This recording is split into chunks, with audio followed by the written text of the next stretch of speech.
राजधानी भोपाल में उत्तर विधानसभा क्षेत्र की बीजेपी के प्रत्याशी आलोक शर्मा ने अपना नामांकन पत्र दाखिल किया। वहीं उन्होंने बताया कि हम चुनाव विकास के मुद्दों पर लड़ेंगे जो पिछले 30 सालों से कांग्रेस के पास सीट थी। उन्होंने उत्तर विधानसभा में किसी भी तरह का कोई विकास नहीं किया। पुराना भोपाल बदहाली का शिकार है। चारों तरफ अतिक्रमण है, चारों तरफ ट्रैफिक व्यवस्था पूरी तरह से चरमराई हुई है। मैं पुराने भोपाल की जनता के बीच में जाऊंगा। पुराने भोपाल की जनता मुझे अच्छी तरह से जानती है। मैं यही पला और बढ़ा हूँ। जनता का भरपूर सहयोग और प्यार हमको मिल रहा है। उत्तर विधानसभा से प्रत्याशी बनाया है। आज उसका नामांकन फॉर्म मैंने जमा किया है। अब हम जनता के बीच में उतरेंगे। जनता के बीच में जाकर विकास के मॉडल को लेकर मध्य प्रदेश की भारतीय जनता पार्टी की शिवराज सिंह चौहान की सरकार ने, केंद्र में प्रधानमंत्री नरेंद्र मोदी जी की सरकार ने जो विकास के काम किए, जो जन कल्याणकारी काम किए हैं, मैंने जो महापौर रहते, मैंने जो पार्षद रह के जो पुराने भोपाल में विकास के काम किए हैं, उसको लेकर मैं जनता से वोट मांगूंगा। जनता का लाड़, प्यार, दुलार, इसने आशीर्वाद मुझे मिलेगा और निश्चित रूप से इस बार हम कांग्रेस के किले को ढाने का प्रयास करेंगे, क्योंकि कांग्रेस पार्टी ने और कांग्रेस पार्टी के जो विधायक रहे लंबे समय तक कोई विकास के काम नहीं किए हैं। पूरा पुराना भोपाल बदहाली का शिकार है। चारों तरफ अतिक्रमण है, चारों तरफ किसी भी प्रकार की कोई ट्रैफिक की एक प्रॉब्लम रहती है, चारों तरफ समस्या है। पुराने भोपाल की जनता के बीच में जाऊंगा, क्योंकि मेरा जन्म पुराने भोपाल में ही हुआ है। पुराने भोपाल की ही गलियों में कंचे खेलकर, पतंग उड़ाकर, साइकिल चलाकर मैं बड़ा हुआ हूं। पुराने भोपाल की जनता मुझे बहुत बेहतर तरीके से जानती है। मेरा पार्षद का कार्यकाल भी देखा है, मेरा महापौर का कार्यकाल भी देखा है। जनता से मैं यही निवेदन करना चाहता हूं कि आज हम सबको, पुराने भोपाल की जनता जनार्दन को, इस बात पे विचार करना चाहिए कि आज आजादी के 75 वर्ष से अधिक का समय हो गया।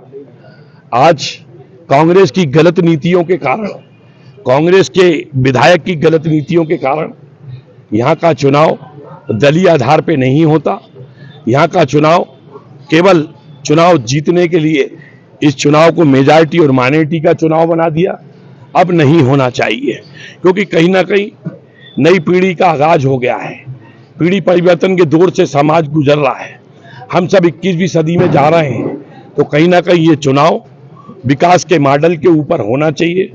कांग्रेस के विधायक को, कांग्रेस पार्टी को आपने 30 साल का समय दिया। एक 30 साल का समय मैं समझता हूं काफी लंबा समय होता है, बड़ा समय होता है। आज उठाकर देख लिए टीला जमालपुरे की क्या स्थिति है, शाहजहानाबाद क्षेत्र की क्या स्थिति है, नारियल खेड़े की क्या स्थिति है, काजी कैंप की क्या स्थिति है, ईदगाह क्षेत्र की क्या स्थिति है, कोईफिजा क्षेत्र की क्या स्थिति है, इब्राहिमगंज क्षेत्र की क्या स्थिति है। आज कहीं ना कहीं हमको विचार करना पड़ेगा। लगातार नए भोपाल में काम हो रहे हैं, प्रसन्नता भी होती है, पर पुराने शहर के मतदाता के रूप में देखते हैं तो कहीं ना कहीं मन को तकलीफ होती है कि आखिर हमारे पुराने शहर ने क्या बिगाड़ा है। आखिर आज 25 साल में मैं समझता हूं सिंगापुर जैसी कंट्री बन गई, आज दुबई जैसा देश बस गया, पर 30 साल में हमारा पुराना शहर में विकास नहीं हो पाया।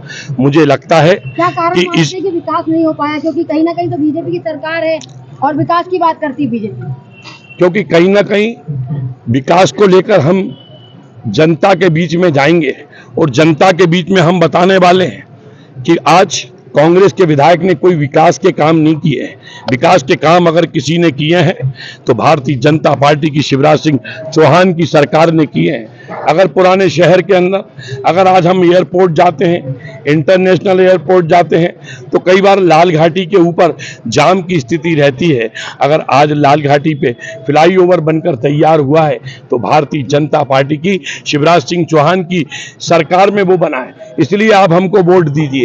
आप अभ्यर्थी नाम निर्देशन पत्र जमा करना चाहते हैं वो कार्यालय के अंदर आ जाएं। 3 बजे के बाद कार्यालय का गेट बंद कर दिया जाएगा, उसके बाद किसी को अंदर आने की अनुमति नहीं रहेगी। इसी प्रकार से जब हम पुराने शहर और नए शहर की तरफ जाते हैं, जो भी अभ्यर्थी नाम निर्देशन पत्र जमा करना चाहते हैं कार्यालय के अंदर आ जाएं। 3 बजे के बाद कार्यालय के दरवाजे बंद कर दिए जाएंगे और किसी को अनुमति नहीं दी जाएगी। जब हम पुराने शहर से नए भोपाल की तरफ जाते हैं तो हमारा कमला पार्क पड़ता है। कमला पार्क पे हमेशा ट्रैफिक की समस्या रहती थी। इतवार को तो जाम जैसा लग जाता था। सारे लोग नए भोपाल जाते हैं, नए भोपाल के लोग पुराने भोपाल आते हैं। अगर आज राजा भोज सेतु बनकर तैयार हुआ है तो उसका श्रेय भी भारतीय जनता पार्टी की शिवराज सिंह चौहान की सरकार को जाता है। तो जनता से निवेदन करेंगे, इसलिए आप हमको वोट दीजिए। जनता से हम निवेदन करेंगे, आप हमको वोट इसलिए दीजिए कि जब हम नए भोपाल को जाते हैं तो पॉलिटेक्निक से एक अहाता रुस्तम खां पढ़ता था, यहाँ पे हिंदी भवन है, गांधी भवन है, वहां पर अगर आज स्मार्ट रोड बना है तो भोपाल के बेटे, मैंने स्वयं महापौर रहते हुए स्मार्ट निधि से उसको बनाया। आज हम बात करते हैं, इसलिए आप हमको वोट दीजिए। आप हमको वोट इसलिए दीजिए कि आज पुराने भोपाल और नए भोपाल को जोड़ने के लिए छोटे तालाब के ऊपर 50 करोड़ रुपए की लागत से हमने रानी कमलापति आर्च ब्रिज बनाया है। हम होशंगाबाद रोड की भी बात करते हैं, वहां के ऊपर भी हबीबगंज का फाटक बंद रहता था, जाम की स्थिति होती थी वहां पे। अगर आज वीर सावरकर सेतु बना है, सुभाष नगर के अंदर फ्लाईओवर बना है, भोपाल में अगर मेट्रो आई है, भोपाल के अंदर अगर स्वच्छता में देश में दूसरे नंबर पे भोपाल आया है तो हमारे महापौर कार्यकाल में आया है। आप 2015 के बाद और 2015 के पहले का भोपाल देखिए, चारों तरफ कचरा ही कचरा दिखता था, पर हम महापौर बने, जनता का सहयोग मिला, जनता के बीच में गए और हमने भोपाल की चौपाल के माध्यम से महापौर था, हमने सड़क, बिजली, पानी, स्ट्रीट लाइट, सीवेज की समस्याओं को सुना, उसका निराकरण करने का काम किया। कुल मिलाकर हम विकास के मॉडल को लेके जाएंगे। आप पुराने भोपाल की बात करते हैं तो पुराने भोपाल में हमारा बड़े बाग का कब्रिस्तान है। लोग वहां जाते हैं, वहां एक बोर्ड लगा है, हर जानदार को मौत का मजा चखना है, परंतु बड़े बाग के कब्रिस्तान में बरसात में पानी भर जाता था। 30 साल आप विधायक रहे, सिकंदरी सराय में बैठे रहे, परंतु बड़े बाग का कब्रिस्तान पे आपने नाला नहीं बनाया। 5.5 करोड़ रुपए की लागत से मैं महापौर